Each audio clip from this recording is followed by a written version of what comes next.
I've been hunting my whole life.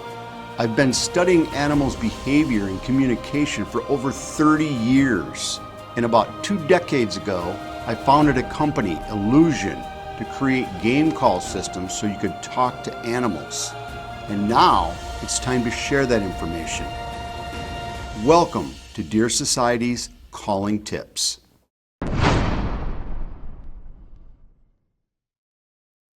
I want to talk a little bit about community calling, what I call community calling. And this would be a cold calling scenario. And what I mean by that is it's a scenario where there's no deer around, but you know kind of your property, you kind of know what's going on, and you expect or suspect that there could be deer in your area. And you want them to migrate in and around your stand for flow purposes, whether it's to bring a buck through or other does through or just to have live decoys or whatever the scenario might be.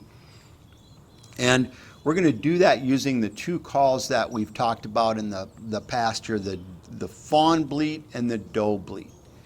Now, just imagine how fawns and does interact with each other. A fawn will do a locator, what we call the locator bleats. Okay, letting mom know where they're at. And then the doe will do the locator bleat for them, like, hey, where are you? Ow,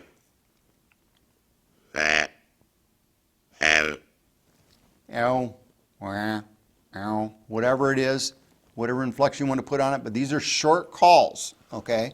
So think about how these deer are interacting and do a series of calls, like maybe every, I don't know, 15, 20 minutes to a half hour, 45 minutes apart. Kind of depends on, on you really and when and what time of the day it is. But do a fawn, maybe a doe reacting. Do that a couple of times. Maybe do 2 fawns and a doe, or maybe do 2 does and then a fawn and 2 does. And then just do a little interactive scenario like that every half hour, 20 minutes, whatever you feel comfortable with. And do it right before the deer start to get up and move. Because then they're going to start feeling confident. Oh, this is where everybody's going. This is where I'm going to go. So when they get up out of their beds, they start working toward a direction.